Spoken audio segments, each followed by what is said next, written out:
like everything was a big black box. In the mirror, I saw clods of different colors.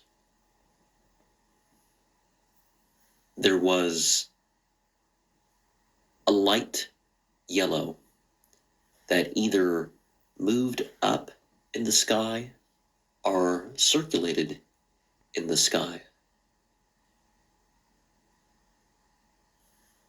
The colors built up in the room, sort of blotchy,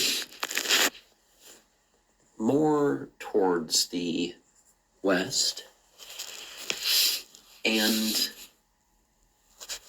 I felt a presence above the mirror stand, about, in the space that I'm indicating, directly above it. And there were flashes of light on the south side of the temple. And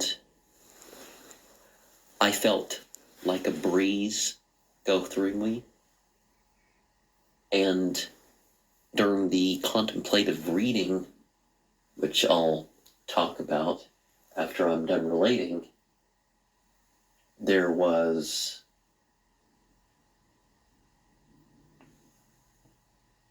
sounds that couldn't quite be explained materially. To the north of this temple, in the area of my spring equinox altar, it was like there was semis or monster trucks or something like that. And in the direction of the cross quarter of May ritual spot that I've been using, it was like something almost musical, the way the mechanical sounds shifted. And in the final scrying, it was like everything was a big black box. And there were two blue hands and part of arms, but it was kind of even though. And they held a more opaque yellow than previously mentioned sphere. And I felt that rumbling down me. I feel more awake. I don't feel the pain. I feel kind of, blissful, because that analgesic feeling is, really good. It just doesn't relieve pain. And we can say that John Dee is continued through Aleister Crowley.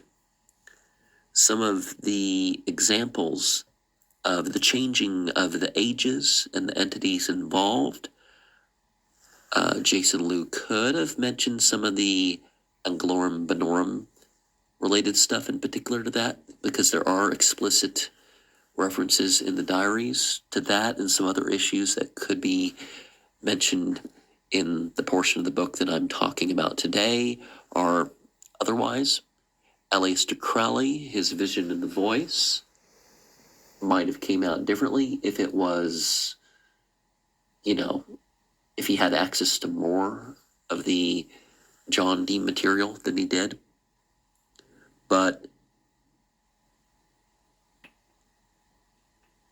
it is very interesting how it plays out like a personal book of revelations. And, for his religious path, you could say.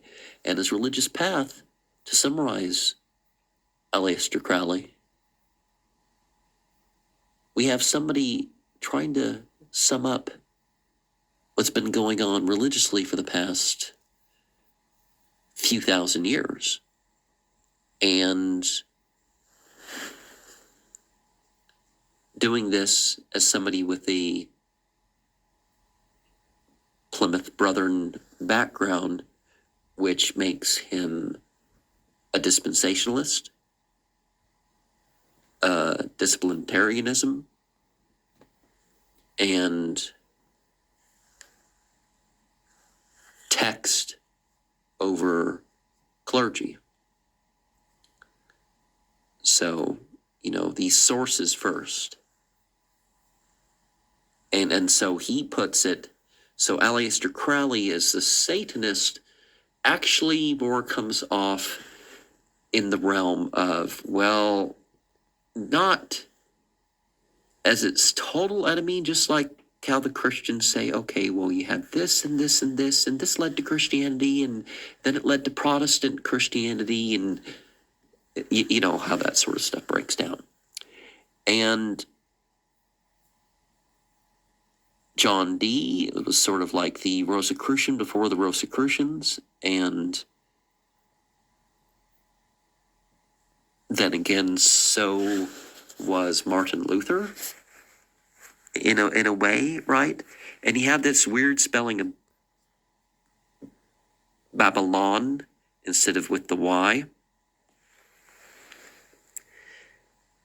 happening before Aleister Crowley. And some postulate some reasons for that. In Enochian, Babylon means wickedness. And, particularly when it comes to the wickedness and the processing of the ages and stepping away from the slavery or at least the servile conservative religious way or whatever, and breaking the taboos of society, those aspects of Aleister Crowley's stuff is particularly disturbing. Now, the OTO, which he took over, it wasn't exactly, and other quasi-Masonic orders, the Golden Dawn and stuff like that, they weren't exactly approved of by Freemasonry, but, Freemasons were more likely to be members than probably other groups going around. And what's more likely to be the thing is that Freemasonry put forward a social framework that people of these bents of looking into angels and involving themselves inside mystical orders and stuff like that was, coming forth. And when it comes to some stuff, one of the things that comes through in Aleister Crowley's experience, for example, is that it's not just about the visions. Oh, yes, you're trying to have the experiences and all that sort of stuff. But, at one point, he's shown many, many visions, and it's like, it's not whatever. But, when people talk about the invisible college, they mean people that, they've had no actual communication with each other, but they're part of this underlying impetus. Just like if we think of politics and all that other stuff, we can see that there's forces behind it that, oh, yes, it may appear secular, but it's not really.